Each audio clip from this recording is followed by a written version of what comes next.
Hello future CAs, welcome back to my channel, your one-stop guide for everything related to CA exams. If you are new here, I am Pooja, a chartered accountant.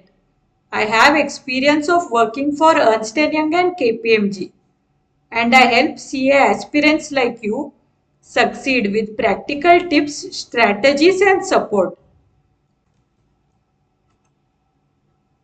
So in today's video, we'll solve the case scenario 11 from the case scenario booklet for CA Final Financial Reporting.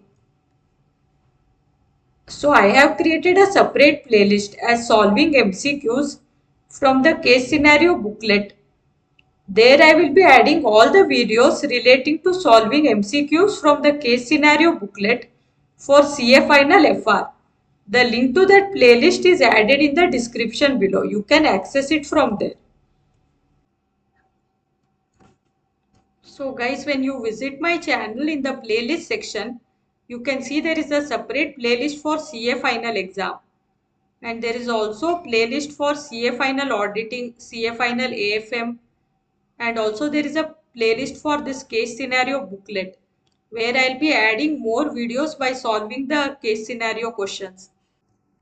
There is also a playlist as CA GPT for students. In this I have made some videos demonstrating different techniques in which you can use CA GPT while preparing for your CA exams. So please visit my channel and you can watch all of these videos.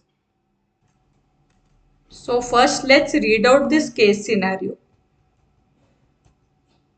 ABC Limited is a diversified business group operating in multiple business segments across different parts of the world. It maintains its books of accounts and publishes its annual financial statements under Ind AS. The finance team has been working on closing the books of account and generating financial statements for the year ended 31st March 2023 and are facing issues in the following transactions while finalization of financial statements. Issue number 1. One of the businesses of ABC Limited is manufacturing sugar and chemicals. The company has taken a term loan of rupees 5 crores from State Bank to buy certain plant and machinery during the year ended 31st March 2022. The loan is repayable over a period of 5 years. The terms and condition of the loan agreement requires the company to maintain a current ratio of 1.33:1 and a debt equity ratio of 1:2. If these loan covenants fall below this level, then the bank has a right to recall the entire loan. The loan outstanding as of 31st March 2023 was 4.25 crores.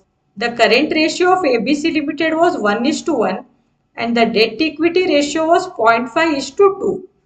State Bank sent a notice on 5th April 2023 demanding repayment of loan on account of breach of terms of loan agreement. The financials were signed on 10th May 2023. On receiving the notice, the CFO of ABC Limited negotiated with the bank and ensured to rectify the breach. As a result, on 25th April 2023, the bank has agreed not to recall the loan and allowed the company to achieve the contracted current and debt equity ratio by 2025. So let's see the questions relating to this issue now. So the first MCQ and second MCQ both relate to issue number 1. So first we will read out these two and we will solve this. Question 1. How long-term loan from State Bank has to be classified in the financials for the year ended 31st March 2023 in case ABC Limited has not negotiated with the bank for rectification of breach? Option A, other current liabilities. Option B, current financial liability. Option C, non-current financial liability. Or option D, other non-current liability. So to determine the correct classification of long-term loan from State Bank in the financial statement of ABC Limited for the year ended 31st March 2023, first we will have to analyze thoroughly based on the Ind AS. Specifically, the Ind AS applicable is Ind AS 1, Presentation of Financial Statements.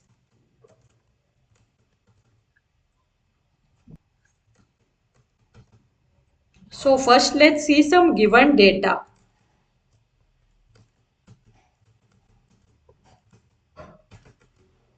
So ABC Limited breached the loan covenants, that is the current ratio and debt equity ratio, as of 31st March 2023 did not meet the requirements that was mentioned by the bank. As per the loan agreement, breach gives the bank a right to recall the loan. The loan outstanding is rupees 4.25 crores at the end of 31st March 2023. So no waiver was obtained from the bank on or before the reporting date. Negotiation did not happen. So on the reporting date, the negotiation has not happened. And the financial statements are being prepared as at 31st March 2023. So this is the given data as per the question. Now let's apply the relevant provisions of Ind AS 1. So as per para 69D of Ind AS 1, a liability shall be classified as current if the entity does not have an unconditional right to defer settlement of the liability for at least 12 months after the reporting period.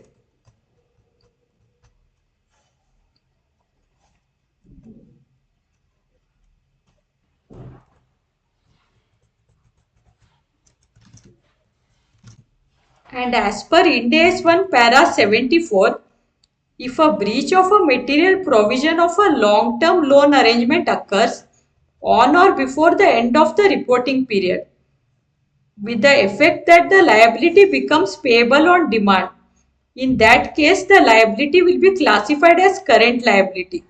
So in this case also the breach of the loan agreement occurred before the reporting period and hence the bank has demanded for repayment of the loan. So in this case, the liability will become current liability. Even if the lender has not demanded for repayment by the reporting date, and also if the lender agrees that after the reporting date and before the approval of financial statements, not to demand payment as a consequence of the breach. So here the key test is whether the company had an unconditional right to defer repayment as of 31st March 2023. If the company does not have unconditional right to defer this repayment, this liability is current.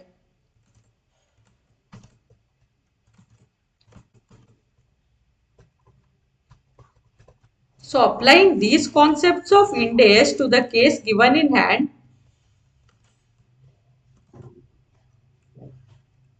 the liability is financial in nature, that is, it is the loan given to the company and it is due on demand due to the covenant breach. And also no waiver was obtained before the reporting date. Hence, because of these three conditions, this should be classified as current financial liability under Ind AS 1.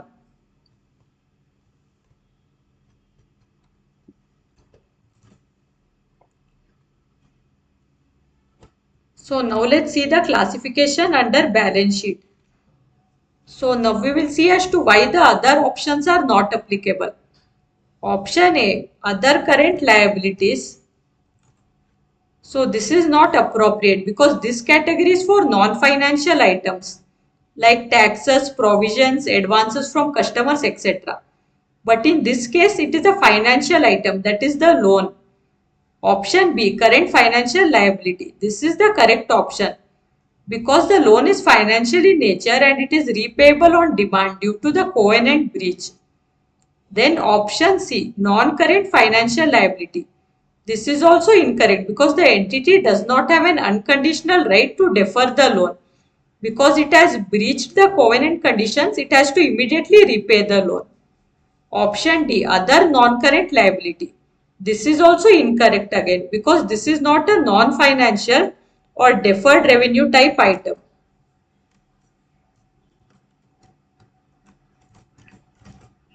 So the correct option here is option B, current financial liability.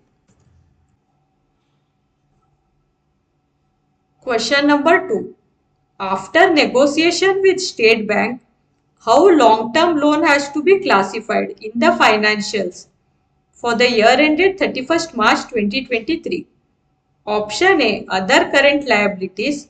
Option B, current financial liability. Option C, non-current financial liability. Or option D, other non-current liability. So now the ABC Limited successfully negotiated with State Bank and obtained a waiver of the covenant breach. So now let's see the detailed analysis as per Ind AS 1 presentation of financial statement. So as per para 69D of Ind AS 1, a liability shall be classified as non-current if the entity has unconditional right to defer settlement of the liability for at least 12 months after the reporting period. And in this case, the CFO of ABC Limited negotiated with the bank and ensured to rectify the breach. So after negotiation, let's see what's the case now.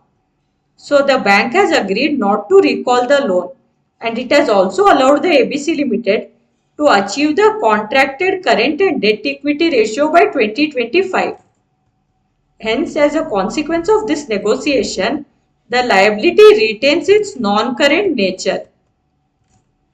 Therefore, this has to be classified as non-current financial liability in the financial statement. Hence, the correct option is option C, non-current financial liability.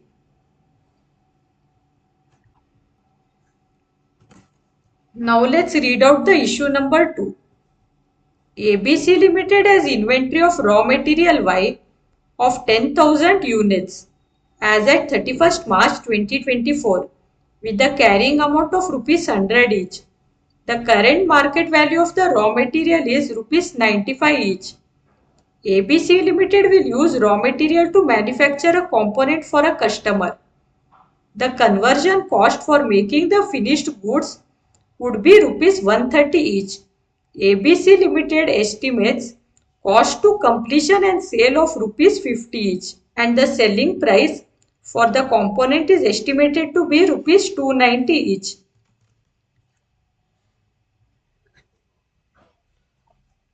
Now let's see the MCQ relating to this issue. Question number 3. At what value the raw material Y will be measured in the books of ABC Limited as per applicable Ind AS? Option A, rupees 950,000. Option B, rupees 1,100,000. Option C, rupees 1,000,000. Or option D, rupees 1,600,000. So the Ind AS applicable here is Ind AS 2 inventories. So let's see some given data now. So ABC Limited holds 10,000 units of raw material Y as of 31st March 2024.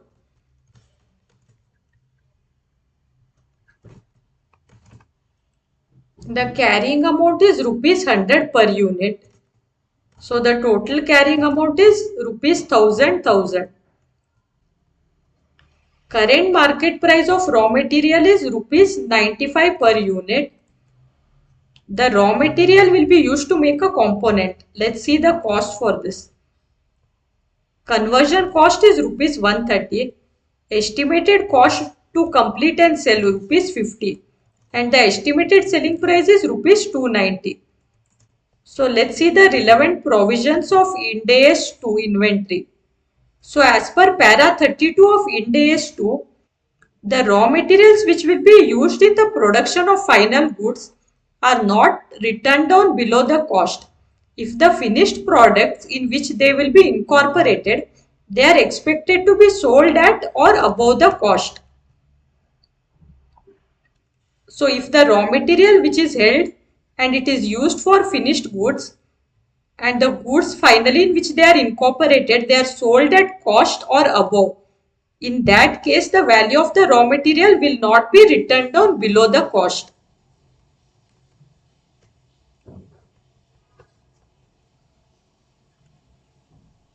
However, if a decline in the price of material indicates that the cost of finished products will exceed the net realizable value, then the materials are written down to the NRV. So now we will do a step-by-step analysis. So step 1, computation of cost of finished product. So raw material Y at current cost, that is rupees 100, that is the current carrying cost. Conversion cost rupees 130. Hence the total cost is rupees 230. Next step number 2, computation of NRV of finished product. So selling price is 290 and cost to sell or complete the product is rupees 50.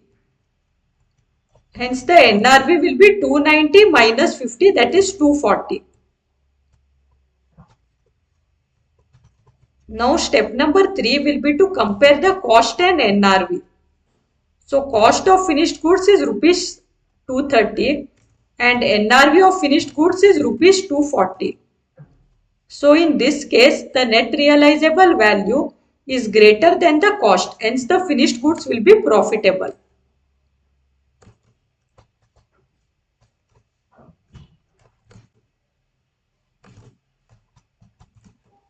So as per para 32 of Ind AS 2, since the finished goods in which the raw material Y will be used are expected to be sold at a profit, the raw material should be measured at its original cost, that is rupees 100 per unit. Hence following is the final calculation. 10,000 units of raw material into rupees 100. So the raw material should be recognized at rupees 1000. Hence the correct option is option C, rupees 1000.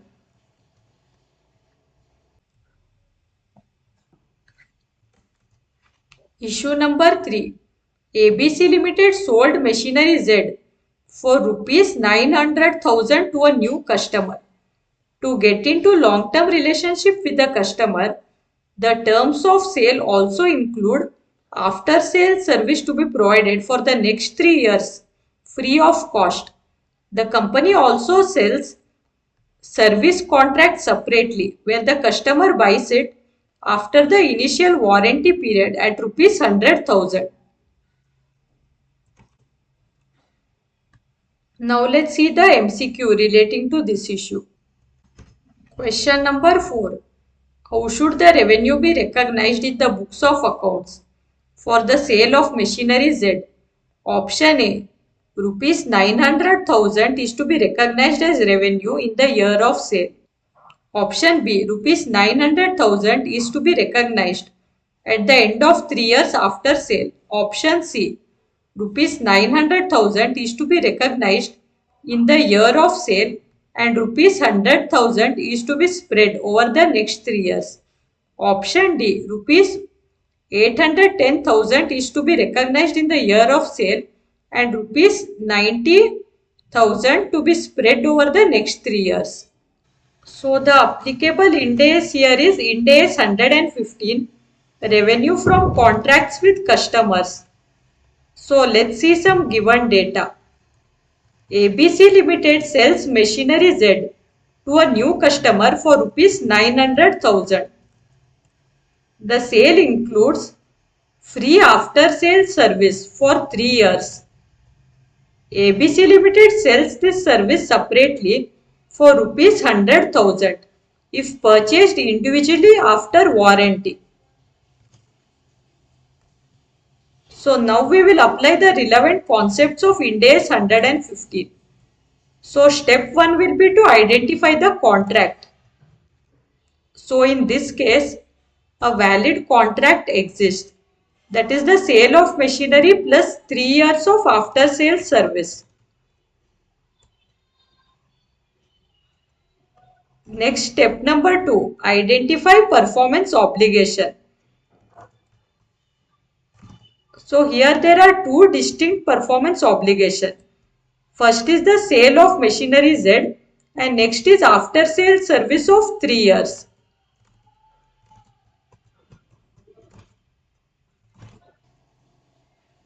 And Ind AS 115 requires separate recognition of revenue for each performance obligation based on their standalone selling price. Step number 3, determination of transaction price. So total consideration received is equal to rupees 900,000. Step number 4, allocation of transaction price to performance obligation. So let's assume standalone price of machinery rupees 900,000. Standalone price of service rupees 100,000. Hence the total price is rupees 1,000. So using relative standalone selling price method to allocate the revenue,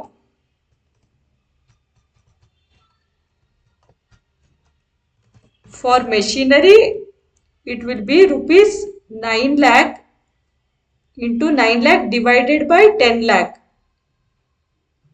which is equal to rupees 8 lakh 10,000.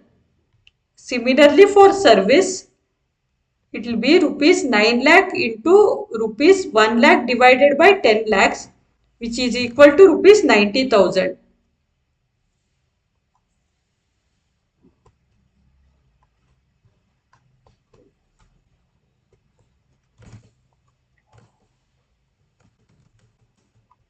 So step number 5, recognition of revenue. So now rupees 810,000 will be recognized immediately on transfer of control of machinery, and rupees 90,000 will be recognized over the next 3 years. That is rupees 30,000 per year if straight line basis is used. So the correct option in this case is option D. Rupees 810,000 is to be recognized in the year of sale and rupees 90,000 to be spread over the next 3 years. One key point here is, even though rupees 900,000 is received upfront, Ind AS 115 requires deferral of revenue linked to future performance obligations, especially like after sale service. Hence, the after sale service of rupees 90,000 will be deferred and recognized over the next 3 years. So that's it guys for today's video. We have solved the case scenario number 11. If you found this video helpful, please like the video and also share it with your friends who are appearing for the CA final exam. And also subscribe to my channel for more such videos. All the best for your preparation and I will see you all in the next video.